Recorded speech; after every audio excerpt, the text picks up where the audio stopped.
Anthony bungalow के अंदर आया।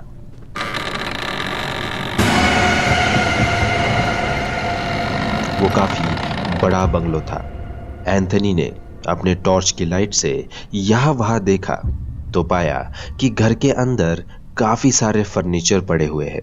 सारे फर्नीचर्स पर डस्ट की एक मोटी लेयर लगी हुई है और कुछ टूटे हुए हैं। एंथनी ने नोटिस किया कि सारे फर्नीचर्स काफी ओल्ड फैशन्ड है, इंग्लिश स्टाइल के। वो संभलते हुए अंधेरे में धीरे धीरे उस आवाज की ओर बढ़ा। एंथनी ने ड्राइंग हॉल क्रॉस किया और लॉबी में आ पहुंचा। वहां रुककर उसने सहमी आवाज में आवाज लगाई, कोई है यहाँ? प्लीज बाहर आ जाओ। पर किसी ने कोई जवाब नहीं दिया। टॉर्च की रोशनी में एंथनी ने देखा कि दीवारों पर कुछ पोर्ट्रेट लगी हुई है कि तभी वो विस्परिंग फिर से आने लगी। पर इस बार वो आवाज काफी नजदीक से आ रही थी। एंथनी जैसे जैसे अंदर जा रहा था वो विस्परिंग की आवाज तेज होते जा रही थी। अचानक एक जोरों की बिजली कड़कड़ाने की आवाज ने एंथनी को डरा दिया। उसने सोचा कि उसे फिर से बाहर चला जाना चाहिए, पर वो आवाज अब काफी क्लियर होती जा रही थी। उस आवाज में कुछ अलग सा था। उसे सुनकर एंथनी खुद को उसकी ओर जाने से नहीं रोक पा रहा था। घर के ओर अंदर जाता जा रहा था। फाइनली उसे उस आवाज का सोर्स पता चल गया। वो आवाज लॉबी के आखिरी कमरे के अंदर से आ रही थी। वो आवाज काफी स्वीट और मेलोडियस थी। एंथनी धीरे धीरे उस आवाज को फॉलो करता हुआ उस कमरे के पास आया। वो इस तरह उस आवाज को फॉलो कर रहा था जैसे उस आवाज ने उसे अपनी ओर हिप्नोटाइज कर लिया हो। जब वो उस कमरे के सामने आया तो उसे दरवाजे की दूसरी ओर से आवाज अब क्लियर सुनाई दे रही थी। अंदर आओ, मैं तुम्हारा इंतजार कर रही हूँ। एंथनी को ऐसा लग रहा था कि उस पे किसी ने कोई स्पेल कर दिया है। वो उस आवाज की ओर मानो खींचा चला जा रहा था। वो उस कमरे के अंदर चला गया।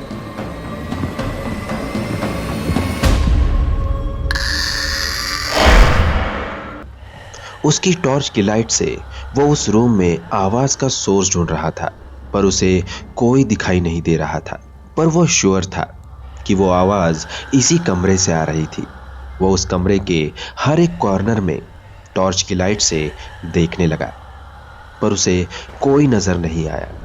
उसने जब एक दीवार की ओर लाइट करी तो उसे वहां 3 फोटोज दिखाई दिए। पहली फोटो में एक ओल्ड इंग्लिश मैन था।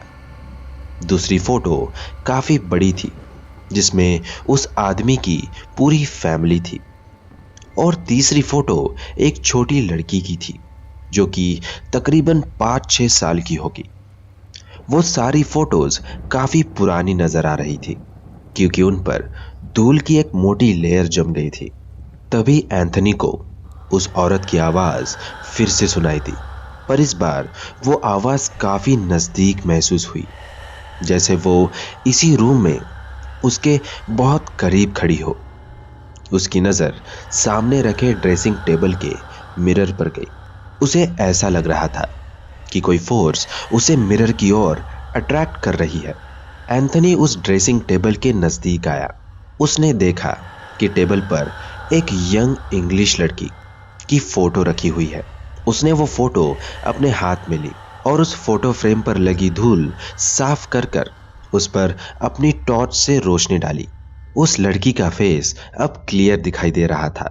एंथनी ने देखा कि वो लड़की बहुत खूबसूरत और चार्मिंग है। उस लड़की की एज करीबन 17 या 18 होगी। एंथनी उस लड़की की फोटो देख ही रहा था कि अचानक उसे हंसने की आवाज सुनाई दी और वो चौंक गया। फिर से वो आवाज उसी लड़की की थी। एंथनी ने डरते हुए कहा। कौन है? कौन हंस रहा है? प्लीज सामने आओ, प्लीज सामने आओ। पर कोई उसके सामने नहीं आया। पर अब एंथनी को ऐसा महसूस हो रहा था कि उसके साथ इस कमरे में कोई और भी है। वो अपनी टॉर्च की रोशनी में यहां वहां देखने लगा और देखते देखते वो उसके सामने पड़े ड्रेसिंग टेबल के मिरर पर आकर रुक गया। उसे ऐसा फील हो रहा था कि उसने मिरर में उसके रिफ्लेक्शन के अलावा किसी और का रिफ्लेक्शन भी देखा। जब उसने टॉर्च की रोशनी खुद के रिफ्लेक्शन से हटाकर साइड में किया तो उसने देखा कि उसके पीछे एक लड़की खड़ी है। उस लड़की को देखकर एंथनी तुरंत पीछे पलटा, पर सरप्राइजिंगली उसे उसके पीछे कोई नजर नहीं आया। वो फिर से सामने पलटा और मिरर में देख उसके हाथ पैर ठंडे पड़ गए। वो लड़की उसके जस्ट पीछे खड़ी हुई थी। एंथनी ने उस लड़की को पहचान लिया। वो वही सेम लड़की थी जो उसने फोटो में देखा था। उसने एक वाइट ड्रेस पहन रखा था, सेम जो कि उसने फोटो में पहना था। वो हंस रही थी और एक टक लगाए एंथनी को घूरे जा रही थी। फिर वो धीरे धीरे एंथनी के करीब आने लगी। एंथनी डर के मारे जैसे वहां जम सा गया था। उसे बस उसके पीछे एक ठंडी हवा महसूस हो रही थी। एंथनी ने नोटिस किया कि उस लड़की के एक्सप्रेशंस धीरे धीरे चेंज होने लगे। एक खूबसूरत स्माइल अब डरावनी और गुस्से से भर गई थी।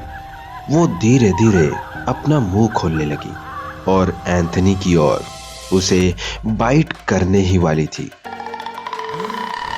कि एंथनी ने अपनी पूरी ताकत लगा दी और उसके गले में जो एक होली क्रॉस वाली सिल्वर चेन थी उसे अपने हाथ में पकड़कर उसके सामने मिरर की ओर दिखाने लगा।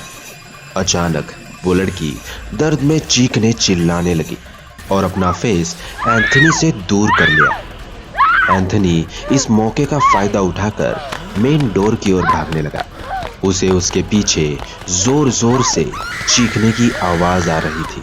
उसने महसूस किया कि वो सारा घर अचानक से हिलने लगा, जैसे कोई अर्थक्वेक आ गया हो। पर उसने पीछे पलटकर नहीं देखा और अपनी पूरी जान लगाकर उस घर से भागते हुए मेन डोर से बाहर आ गया। और उसके बाहर आते ही मेन डोर एक जोरों की आवाज से बंद हो गया। बाहर बारिश धीमी हो गई थी, पर बिना बारिश और तूफान की परवाह किए वो भागते हुए उस घर के कंपाउंड से बाहर रोड की दूसरी ओर आ रुका। उसकी धड़कनें तेज हो चुकी थी। वो वहां रुककर थोड़ी सांस लेने लगा और फिर गेस्ट हाउस की ओर चल पड़ा। जब वो फाइनली गेस्ट हाउस तक पहुंचा तब तक बारिश पूरी तरह से रुक चुकी थी। मैनेजर को लगा कि शायद बारिश और तूफान के चलते एंथनी को मार्केट से आने में लेट हो गया, इसलिए उसने भी एंथनी को कुछ नहीं कहा। एंथनी ने मैनेजर या किसी से भी उसके साथ जो हुआ उसके बारे में बात नहीं की।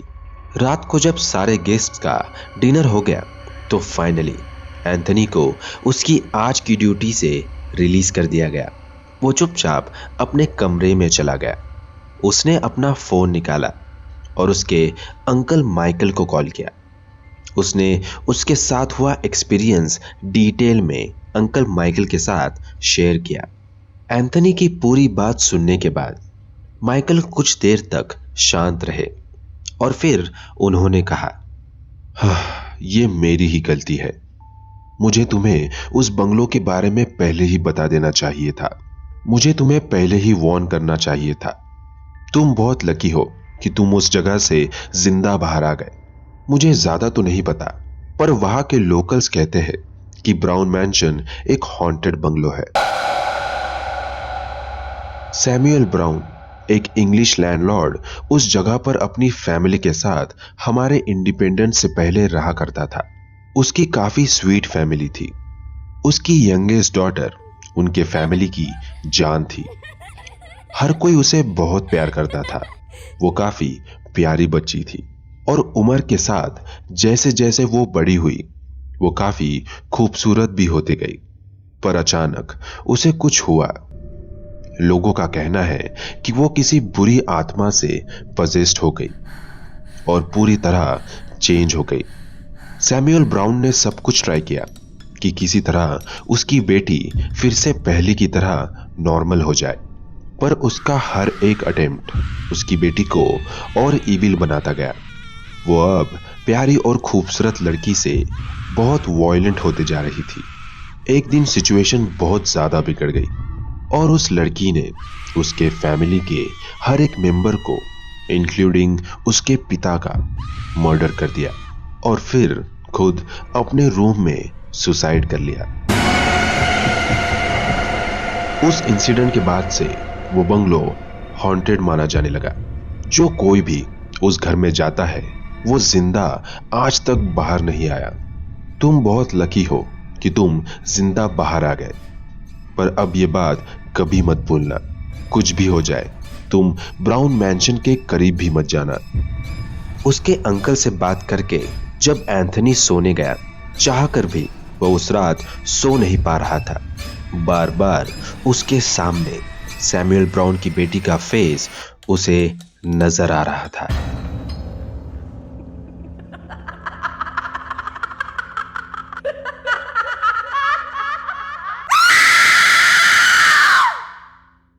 अगर आपको ये स्टोरी अच्छी लगी तो लाइक कीजिए। अगर आप चैनल पे नए हैं तो अभी सब्सक्राइब करके बेल आइकन प्रेस कीजिए, सो दैट आप हमारी वीकली स्टोरीज मिस ना करें।